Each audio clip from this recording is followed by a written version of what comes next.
Hey there, YouTube world.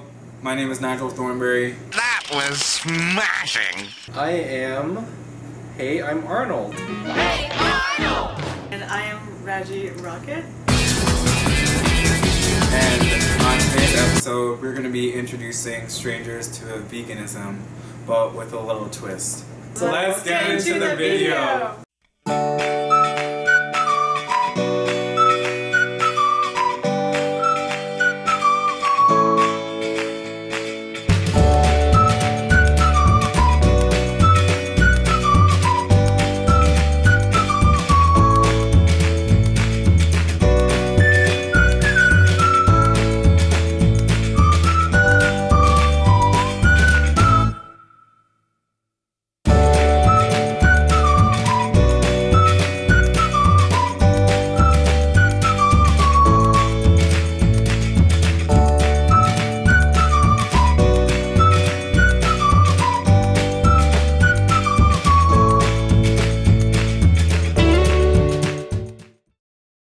My name is Martin Bellido.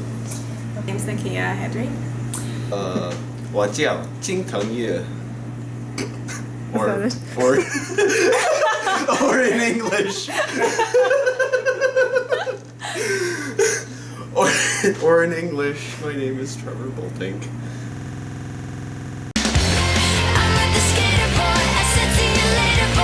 I'm a full-time student. I'm studying chemical engineering. Studying psychology and communication. Agriculture and biological engineering. Some of my interests involve spending a lot of time in the gym, not just working like by myself, but instructing others. I'm a certified personal trainer, so that's something I enjoy doing. I also enjoy long walks on the beach and collecting rocks. Working out, reading, just watching a lot of shows. I don't know if that counts as an interest, but... Study Chinese.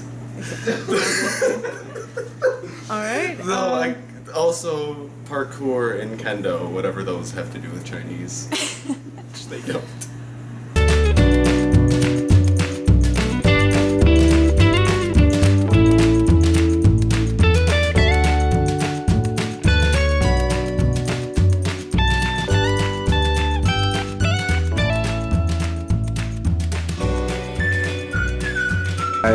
Mexican, just beans, like. I'll eat. I just go to a Mexican restaurant, just get pie with beans. Okay.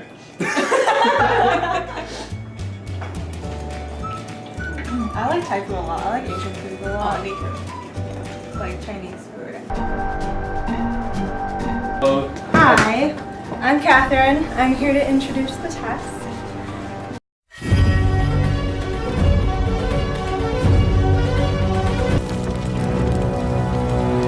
Good. Well, I know you guys are here to conduct a social experiment, but however, we're actually going to be changing it up a little bit. That we're not really going to be performing a social experiment. Instead, we're going to be starting a discussion pertaining to veganism. As you can see, your dinner is vegan. It does not have any animal products, such as meat, fish, dairy, or eggs. And here is the box, which is going to be filled with some questions that you guys are going to be taking out and talking about as a group. So, hope you guys enjoy. I was just here to introduce, but have a good discussion.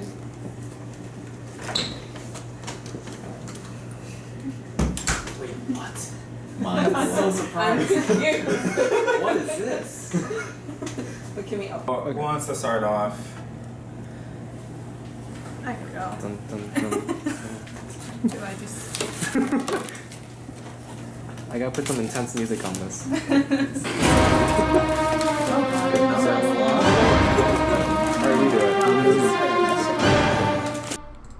Water security is a pervasive environmental concern. Recently, the state of California made national headlines because the state entered its 5th year of severe drought. With 21% of the state experiencing exceptional drought, animal agriculture unfortunately has not contributed to improving water security or water conservation. Specifically, a California Water Education Foundation study found that it takes 2,463 gallons of water to make 1 pound of beef. In comparison, High-protein plant food such as tofu requires 219 gallons of water per pound. What are your thoughts on the environmental impacts of a plant-based versus animal product diet as related to water security? Changing our lifestyles, it just won't work. I mean, what you're going to end up with is we're going to have we're just going to continue to produce greenhouse gases, and then the people who didn't do anything will be oh God, you guys, they'll basically say, oh God, you guys were right, and then the people who did do something to change their lifestyle will be like, well, we tried, and then we'll all be screwed anyways. But so we need pretty dramatic social and economic reorientation. So it's attacking scientists on that ground gets kind of unfair. As a chemical engineer, right, like all we talk about is just creating a process feed, like putting in ethanol, putting in methanol, and just creating some kind of plastic, whether it's like, phthalate or anything else for plastics that you would use, right? But I think an interesting thing that I didn't really notice until like this year, especially with this conversation, is like we always, when we draw our diagrams and when we teach like other students or when we teach each other how to do a feed or how to do a recovery or refeed stream, it's always like, oh, you throw the excess stuff out. It's almost like you just throw it out. And like that's what we're taught, like, just throw the stuff out. And it's just like, well, that stuff that you're throwing out is like the excess, like ethanol or, methane or whatever other stuff that isn't being, because like not every conversion is going to be 100%. A little confused though. So if, let's say, just a hypothetical question, if everyone was to go vegan, let's say, I mean, obviously that wouldn't happen, but then wouldn't that sort of just still impact us in a way, because then you'd need an overproduction of plant-based products or just substitutes for... No, that's not how... Yeah, see, I don't know much about veganism, so I'm not sure how, how that would work. Sorry. I'm just going back to my mindset when I wasn't a vegan.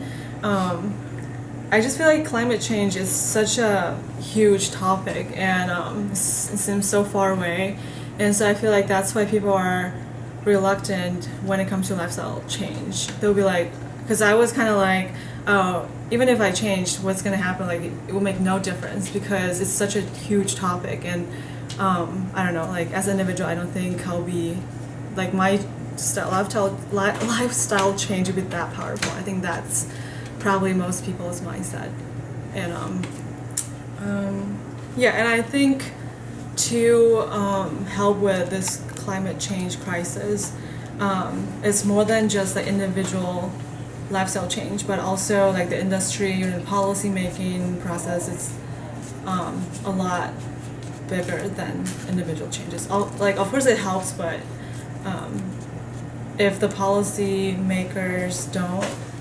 approve the changes in terms of like policy and stuff, I don't think there will be like a huge, like dramatic change in helping with climate change crisis.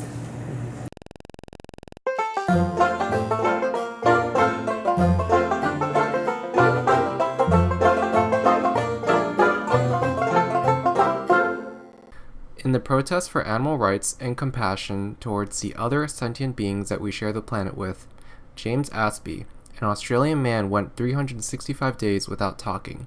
He took this vow of silence to raise awareness for the voiceless victims of this planet.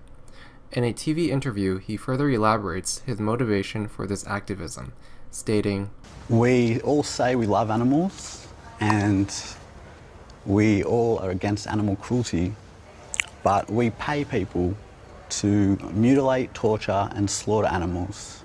And it's not for any necessity. It's not because we need to for our health. It's just because we like the way they taste. So I went voiceless because they're voiceless." What are your thoughts on James' words and approach to animal rights activism? And so I think it brings up a really good point that we do, mutilate, torture, and slaughter animals. And so I think my thoughts on what he said are, to the animal rights activism, I think it's like, it just shows a lot of leadership. Like, well, the fitness industry currently is evolving and it's growing, really drastically, and so you have people that all that matters is counting macros and that kind of thing. And so when you count the macros, it doesn't really matter what foods you're eating. It's more of just make sure you get your carbs in and your fats in. And so I would kind of want to see how, you know, a vegetarian diet or even a vegan diet can provide the same thing, because I'm pretty sure it can. If, like, you know, it raises awareness, then it's really great, but I just think it takes a lot of willpower to do something like not talk. I cannot even imagine, like, not talking for a day, so a whole year is pretty impressive. And I mean, that just goes to show that animals really need people to, you know, voice their rights, because it's not like they can speak up for themselves. Vegans are often asked, where do you get your protein? In any case, the US is obsessed with protein counting. People can't seem to get enough. In fact, the National Health and Nutrition Examination Survey found that both men and women were consuming in excess of the recommended amount of protein. Men were consuming 82% more than the recommended amount of protein, while women were consuming 52% more. Furthermore, according to the World Health Organization expert report on diet and chronic disease, 10 to 15% of calories should come from protein, while 55 to 75% of our daily calories should come from carbohydrates. Why is the US in such a big protein conundrum when a plant-based vegan diet provides the macronutrient ratio recommended by the World Health Organization? I really don't know why we're eating so much meat, unless it's like because we have the industrial food system that we produce it in so much quantities. We're able to produce it at a very low cost, so people are able to consume it in quite ridiculous portions. But on some level it's cultural too, because food is really imbued in culture, and I mean how we're conditioned to choose what food items. So I guess Going back to what Trevor said, sort of like it's just embedded in our culture to eat meat. So there's like there's a lot of, well, religion-wise, it's just like, you know, you're kind of, it's like said that, oh, you know, you should eat meat because humans are just supposed to eat meat. And then there's some religions where you're just supposed to be vegetarian. Out of vegan products, and there's a lot of substitutes for meat and things like that that are not necessarily available in other countries, mostly because they're not as developed. So I guess that just leads people back to eating meat. But it's not a problem with, you know, just consuming high amounts of protein. I think that's just over here. The name of this channel is Yo Isa, which in Chinese means interesting, but a more literal translation for me is to have meaning. What is something that you found interesting or meaningful from this experience? I think it's very meaningful because animals are voiceless, and I feel like we really need to educate people more. I mean, I honestly learned a lot, so I feel like just educating people more is like the first step, because I feel like a lot of people don't realize how much we're hurting animals and our environment and overall, you know, our population and everything by just over-consuming meat. And so I just think it's very meaningful. I guess it really brought back to my attention, I mean, the matters of global warming, water and food security, and animal rights as well. Interesting the way the people who coordinate all this, because they seem to grab every individual with, like, a purpose, right? They weren't just random people on the street, or at least I hope they weren't. But like they seem to have like a good knowledge of like their certain field, right? And so I think just like listening to everybody's different opinion, that's what taught me the most, right? I mean, even reading the question and reading about the guy from Australia and just like those crazy facts, you know, were surprising themselves. But I think I learned a lot from the peers and talking about, you know, how you have to look at the economy and you have to look, you know, at the political view, and you have to, you know, realize that we don't consume as much corn, so go eat more corn.